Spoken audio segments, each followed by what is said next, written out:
मुख्यमंत्री योगी आदित्यनाथ ने गोरखपुर में निर्माणाधीन एम्स का निरीक्षण किया। इस दौरान एम्स प्रशासन ने उनको एक प्रेजेंटेशन दिखाया कि किस तरीके से एम्स का काम चल रहा है और यहाँ पे जो 50 बच्चे जिनका MBBS में एडमिशन हुआ है वो किस तरीके से पढ़ाई कर रहे हैं। मुख्यमंत्री योगी आदित्यनाथ ने इनके साथ जो 50 बच्चे यहाँ पे पढ़ रहे हैं उनसे भी उन्होंने मुलाकात की। सबसे बड़ी बात, जो आयुष विंग में जो अभी OPD चल रही है उसको OPD के अपनी बिल्डिंग में शिफ्ट होना है। अक्टूबर महीने में वो शिफ्ट हो जाएगी। जो भीड़ रजिस्ट्रेशन के लिए और दिखाने के लिए लगती है उस भीड़ को ख़त्म करने की कोशिश एम्स प्रशासन की है और इस पे वो पूरी तरीके से जब नई बिल्डिंग में आ जाएंगे तो सफल हो जाएंगे। एम्स के डिप्टी डायरेक्टर का कहना है कि वहाँ पे कम से कम 50 काउंटर खोल दिए जाएंगे जिससे जो भीड़ लग रही है, जो लाइनें लग रही हैं वो ख़त्म हो जाएंगी और लोगों का तुरंत रजिस्ट्रेशन हो जाएगा और जो लोग दिखाने आएंगे उनको तुरंत समय मिल जाएगी। 2020 तक एम्स पूर्ण हो जाएगा और उसी की मॉनिटरिंग करने के लिए खुद मुख्यमंत्री योगी आदित्यनाथ यहाँ पे आए और उन्होंने प्रेजेंटेशन देखा और यहाँ के कामों से संतुष्ट दिखे। अखिलेश पांडे के साथ रामगोपाल द्विवेदी, न्यूज़ 18 गोरखपुर। काशी हिंदू विश्वविद्यालय में विवाद खत्म होने का नाम नहीं ले रहा है। एक बार फिर से छात्र और छात्राएं यहाँ पर धरने पर बैठ गए हैं, लेकिन इस बार ये धरना सिर्फ धरने में ही नहीं बल्कि भूख हड़ताल में तब्दील हो गया है। हम इस वक्त काशी हिंदू विश्वविद्यालय के अधिष्ठाता कार्यालय छात्र कार्यालय में उपस्थित हैं, जहां पे छात्र छात्राएं भूख हड़ताल पर बैठ गए हैं। दर्जनों की संख्या में ये छात्र इस वक्त भूख हड़ताल कर रहे हैं। कारण ये है कि इनका ये कहना है कि विश्वविद्यालय में छात्र संघ बहाल होना चाहिए। हमारी मांग ये है कि आर्ट्स फैकल्टी जहाँ देख रहे हैं वहाँ पे लड़कियों का वॉशरूम नहीं है। एक सेंट्रल यूनिवर्सिटी में लड़कियों का वॉशरूम नहीं है। हमें लाइब्रेरी मांगनी पड़ रही है। हमें मांगना पड़ रहा है कि आप सैनिटरी पैड वेंडिंग मशीन दो। हमें मांगनी पड़ रही है कि आप हमारे टीचर्स रेगुलरली आएँ। तो इन सब बातों को लेकर के छात्र एक बार फिर से यहाँ पर धरने पर बैठ गए हैं। लिहाजा साफ है कि विश्वविद्यालय और विवाद दोनों एक दूसरे के पूरक हो गए हैं, जो खत्म होने के नाम नहीं ले रहे हैं। रवि पांडे, वाराणसी, न्यूज़ 18। अलीगढ़ में स्वास्थ्य विभाग का 9 करोड़ का घोटाले का मामला सामने आया था, जिस घोटाले की जांच के लिए जिला अधिकारी ने सीडीओ को जांच सौंप दी थी, लेकिन सीडीओ ने अपनी जांच में अधिकारियों को दोषी तो पाया, लेकिन 20 दिन बीतने के बावजूद भी दोषी अधिकारियों के खिलाफ अभी तक कोई कार्रवाई नहीं हुई है।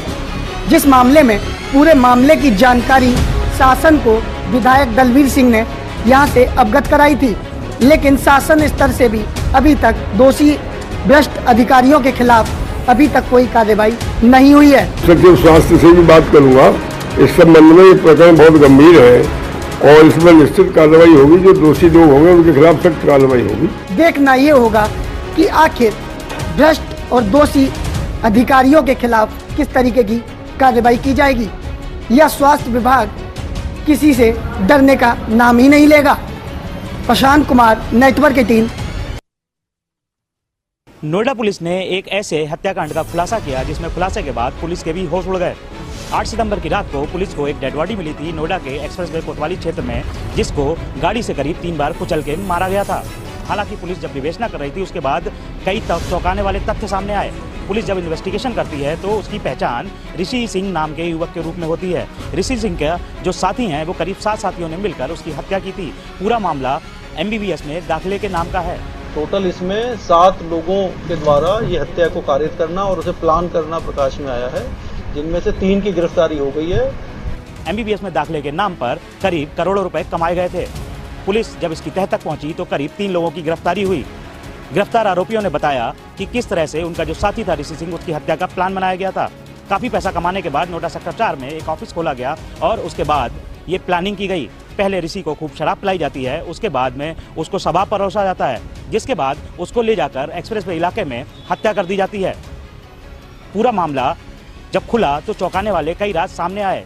नीट से ये लोग डाटा चुराते थे और उसके बाद में उन छात्रों को टारगेट बनाते थे और MBBS में दाखिले के नाम पे करोड़ों रुपए कमाते थे। कैमरा पर्सन जय बसोया के साथ कुणाल जायसवाल, न्यूज़ 18 उत्तर प्रदेश, नोएडा। उत्तर प्रदेश में बदले मौसम के मिजाज के चलते लगातार हो रही बारिश से राजधानी लखनऊ का मौसम सुहावना हो गया है। हालांकि इस बारिश का आम जनजीवन पर भी खासा असर पड़ता नजर आ रहा है, क्योंकि एक और लगातार हो रही बारिश से जहां जगह जगह जलभराव देखने को मिल रहा है, तो वहीं दूसरी ओर इस मूसलाधार बारिश के बीच एक स्थान से दूसरे स्थान पर भी आम लोगों को जाने में खासा मुसीबतों का सामना करना पड़ रहा है। मौसम विशेषज्ञों के मुताबिक यह बारिश मानसून की वापसी के चलते हो रही है। ऐसे में राजधानी लखनऊ समेत सूबे के कई जगहों पर लगातार हो रही बारिश से तापमान में आई गिरावट के मद्देनजर मौसम सुहावना हो गया है। उत्तर प्रदेश में बीते कई दिनों से बादलों की आवाजाही और बारिश के कारण तापमान में कमी आई है। इससे लोगों को जहां गर्मी से निजात मिली है, तो वहीं समय से पहले सर्द मौसम की आमद का भी एहसास होने लगा है। इतना ही नहीं, मौसम विशेषज्ञों के मुताबिक अगले एक सप्ताह तक राजधानी लखनऊ समेत पूरे सूबे का मौसम यूं ही बना रहेगा, जिसके चलते राजधानी लखनऊ समेत उत्तर प्रदेश के कई शहरों में इसी तरह तेज हवाओं के साथ बारिश नजर आ सकती है। संगम नगरी प्रयागराज में गंगा और यमुना नदियों में आई बाढ़ का पानी उतर चुका है, लेकिन अभी भी तमाम गली मोहल्ले हैं जिन पर बाढ़ का असर देखा जा रहा है। यहाँ पर बाढ़ के साथ आई हुई गंदगी फैली हुई है, लेकिन इसके सफाई के कोई इंतजाम नहीं दिख रहे हैं। और यह गंगा नगर का इलाका है, यहाँ पर साफ तौर पर आप देख सकते हैं कि किस तरह से यहाँ पर बाढ़ के साथ आई गंदगी का अंबार लगा हुआ है और यहाँ पर सफाई व्यवस्था बिल्कुल नहीं है। और ऐसे जगहों पर जहाँ नीचे पानी भर गया है, लोग अब सड़क से जब पानी उतर गया है तो अपने घरों में से पानी निकालने की कोशिश कर रहे हैं, सफाई की कोशिश कर रहे हैं, लेकिन जो सरकारी इंतजाम है वो यहाँ पर बिल्कुल भी दिखाई नहीं दे रहा है। इसके साथ ही साथ अभी इस पूरे इलाके में बिजली और पानी की भी व्यवस्थाएं बहाल नहीं हो पाई हैं और सड़क पर तो गंदगी का अंबार लगा हुआ है। खुद लोग कोशिश जरूर कर रहे हैं, लेकिन नगर निगम और प्रशासन इस ओर कोई ध्यान देता नहीं दिख रहा है। दूसरी जो सबसे बड़ी समस्या है वो जो खाली प्लाट है उनमें जो पानी अभी भी जमा हुआ है, जिसकी वजह से तमाम संक्रामक बीमारियों के फैलने का भी खतरा यहाँ बना हुआ है। साफ पानी में डेंगू और मलेरिया के जो मच्छर हैं उनके पनपने की बराबर संभावना यहाँ पर बनी हुई है, जिसको लेकर लोगों की चिंताएं खासी बढ़ गई हैं। लोग इस बात से परेशान हैं कि अभी तक प्रशासन ने यहाँ पर किसी तरह की दवाइयों का छिड़काव नहीं कराया है और इसके साथ ही साथ स्वास्थ्य विभाग ने अभी एंटी लार्वल कार्रवाई यहाँ पर नहीं की है। और इसके साथ ही साथ बाढ़ के बाद यहाँ गंदगी आने से उठ रही दुर्गंध से भी लोग खासे परेशान हैं। ऐसे में ज़रूरत इस इलाके में इस बात की है कि प्रशासन तुरंत इस मामले का संज्ञान ले और यहाँ पर सफाई व्यवस्था के साथ ही साथ दवाइयों का तत्काल छिड़काव कराए, ताकि यहाँ किसी तरह की महामारी या बीमारी को फैलने से रोका जा सके। कैमरा पर्सन संजीव मिश्रा के साथ सर्वेश दुबे, न्यूज़ 18 प्रयागराज। स्वच्छ सर्वेक्षण 2020 का आगाज गाजियाबाद में भी हो चुका है। इसी के चलते गाजियाबाद नगर निगम ने आज एक कार्यशाला का आयोजन भी किया। इस कार्यशाला में न सिर्फ गाजियाबाद बल्कि मेरठ, मुरादाबाद, बरेली, अलीगढ़, आगरा आदि मंडल से भी MNAs आए और उन्होंने इस कार्यशाला में बढ़ चढ़कर हिस्सा लिया। जिसमें स्वच्छ सर्वेक्षण 2020 में जो नया चेंजिंग हुआ है, जिसके आधार पर स्वस्थ शहर का निर्णय होगा, उसके जो बदलते परिवेश में किस प्रकार से हमें काम करना है, उसी के संबंध में एक कार्यशाला आयोजित की गई है। एक लक्ष्य है कि सब लोग आपस में मिलकर बात करें और जो अच्छी चीज़ें चल रही हैं उसके बारे में आदान प्रदान करें कि उनको कैसे हर जगह पे लागू किया जा सकता है। हमारे शहर सुंदर होंगे, स्वच्छ होंगे, अच्छे होंगे तो उसमें रहने में सबको सहूलियत होगी। हम सब वो अपने कर्तव्य को जाने तो निश्चित रूप से हमारा परिवेश स्वच्छ होगा, हमारा प्रदेश स्वच्छ होगा, हमारा देश स्वच्छ होगा। कार्यशाला के जरिए ये बताया गया कि किस तरीके से स्वच्छता के प्रति लोगों को जागरूक होना है। कैमरा पर्सन शिवम के साथ अमित राणा, न्यूज़ 18 उत्तर प्रदेश। खाकी वर्दी की आड़ में व्यावसायिक गतिविधियां या अन्य स्रोत से मोटी रकम कमाने वाले पुलिसकर्मियों पर अब शिकंजा कसने लगा है। DIG परिक्षेत्र झांसी ने एक जांच बैठाई है, जिसमें तमाम चौंकाने वाले तथ्य सामने आ रहे हैं। परिक्षेत्र के अंतर्गत आने वाले 3 जिले झांसी, ललितपुर और जालौन में तैनात वर्दीधारियों की मॉनिटरिंग कराई जा रही है। इनकम के स्रोत के अलावा ये जाना जा रहा है कि आखिर वो कौन सी ऐसी गतिविधियाँ हैं जिनमें पैसा कमा रहे पुलिसकर्मी।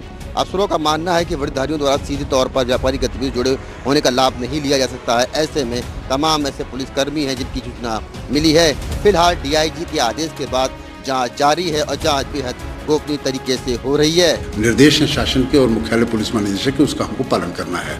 तो ऐसे कर्मचारियों को हम चिन्हित कर रहे हैं। जो कर्मचारी पुलिस विभाग के दायित्वों से इतर अन्य कार्य करते हुए पाए जाएंगे, उनके विरुद्ध कठोर कार्रवाई की जाएगी। झांसी परिक्षेत्र के तीनों जिलों में तैनात पुलिसकर्मियों के खिलाफ हो रही बेहद गोपनीय जांच में तमाम तथ्य सामने आ रहे हैं। DIG सुभाष सिंह बघेल के आदेश के बाद जांच कराई जा रही है, जिसमें एक पुलिसकर्मी भूमाफिया साबित हुआ है और फिलहाल वो जेल में है। इसके साथ तमाम अन्य पुलिसकर्मियों पर भी जांच का शिकंजा कसता जा रहा है। अश्विनी मिश्रा, न्यूज़ 18 झांसी। गंगा किनारे बसे इस कानपुर शहर में अंग्रेजों ने इस BIC मिल की स्थापना की, जिसे लाल इमली कहते हैं। लाल इमली में एक वक्त पर 860 से ज्यादा लोगों को रोजगार था। वक्त बदला, हालात बदले, नेताओं की सोच बदली और एक एक करके इन फैक्ट्रियों पर ताला चढ़ता चला गया। अब स्थिति यह है कि पिछले 22 महीने से ये कर्मचारी आंदोलन की राह पर निकल चुके हैं। इनका साफ ये कहना है कि एक एक करते करते सारी मशीनों को खराब किया गया, इन मशीनों को ठीक नहीं किया गया। अब नौबत ये आ गई है कि ये लोग प्रदर्शन, धरना देने लगे हैं और एक एक करते इनका सब्र का बांध भी टूटता जा रहा है। इनको ऐसा लग रहा है कि जहां एक और इनकी रोजी रोटी चली गई, अब ये बर्बादी के कारण में अब इन लोगों ने एक मुहिम चालू कर दिया है कि तनख्वाह नहीं तो काम नहीं। हमारे यहाँ 26 महीने से वेतन नहीं मिल रहा और 30-40 आदमी मर भी चुके वेतन के अभाव से। उसकी लड़ाई हम लड़ रहे हैं। आज की तारीख में अगर ये चाहे गवर्नमेंट चालू करने के लिए हम लोग तैयार हैं और नंबर 1 पे कल भी थी, आज भी रहेगी। इस महीने से वेतन न मिलने से आंदोलन की राह पर निकल पड़े हैं और इनका ये मानना है कि जब तक इनके भुगतान नहीं होते तब तक ये काम पर नहीं आएंगे और इस फैक्ट्री को बिकने भी नहीं देंगे। वीडियो जर्नलिस्ट आशीष पांडे के साथ अमित गंजू, न्यूज़ 18 कानपुर। सितंबर लास्ट में विदा होने वाला मॉनसून इस बार प्रदेश में अक्टूबर के पहले हफ्ते में राज्य से विदाई लेगा। इससे पहले मौसम विभाग की तरफ से आज से लेकर 28 सितंबर तक प्रदेश में कई इलाकों में बारिश की संभावना जताई गई है, तो कुछ इलाकों में भारी बारिश भी हो सकती है। मौसम विभाग की माने तो राजस्थान में अब तक मानसून विदा हो जाना चाहिए था, लेकिन राजस्थान में मानसून बरकरार है। यही वजह है कि उत्तराखंड में इस बार एक हफ्ता लेट जो मानसून है यहाँ से जाएगा। वहीं बारिश की हम बात करें तो प्रदेश में 22% बारिश कम हुई है। मौसम विभाग की माने तो 19% से कम बारिश या अधिक को सामान्य बारिश ही माना जाता है। ऐसे में अब देखना ये होगा कि इन 2 दिनों में मानसून प्रदेश में कितना बरसता है। कैमरा पर्सन दीपक उपाध्याय के साथ मैं सबिहा रिजवी, न्यूज़ 18 देहरादून। पतंजलि योगपीठ हरिद्वार में साधु स्वाध्याय संगम के 4 दिन के कार्यक्रम का समापन और समापन के आखिरी दिन संघ प्रमुख मोहन भागवत इसमें शामिल हुए। मोहन भागवत ने साफ तौर पर संदेश दिया कि धर्मांतरण को रोकना होगा, साथ ही साथ दलितों के प्रति जो भेदभाव है उसे खत्म किया जाना चाहिए। भारत में गौ, गीता, गंगा की जो बात होनी चाहिए वो आगे आनी चाहिए। समरसता के साथ समाज आगे बढ़ना चाहिए। हमको उनको अपने कैसे लाना है धैर्यता पूर्वक, उसको हम अपने उनको जागरण करें, उनके बीच में जाएं, वहाँ पर जा कर के ऐसा माहौल करें कि वहाँ जा कर के उनकी समझ में आए। वो खुद आने के लिए हमारे इसमें तैयार है। हमारे धर्म में जो चले गए कुछ कारण बस मान लो वो विचलित हो गए हैं। हम लोगों को यही संदेश मिला कि हम लोगों को क्या करना है हिंदू के लिए। जो मुसलमान है, ईसाई है, ये जो है हिंदू लोगों को माने ईसाई बना रहे हैं, मुसलमान बना रहे हैं, तो इसके लिए हम लोग को जुट होकर के हम लोगों को कुछ करना चाहिए और अपना हिंदू में ला करके हम लोगों को शामिल करना चाहिए। ऐसे माने 1700 से ज़्यादा संत यहाँ पर शामिल हुए, जिनमें देश के अलग अलग राज्यों से आए संत महात्मा शामिल थे, युवा संत थे, महिला संत थी। और जब उनसे बातचीत हुई तो उनका यही कहना था कि संघ प्रमुख के संदेश को वो गांव तक पहुंचाएंगे, अंतिम व्यक्ति तक पहुंचाएंगे ताकि राष्ट्र निर्माण हो सके। कैमरा में भरत शर्मा के साथ दीपांकर भट्ट, न्यूज़ 18 हरिद्वार।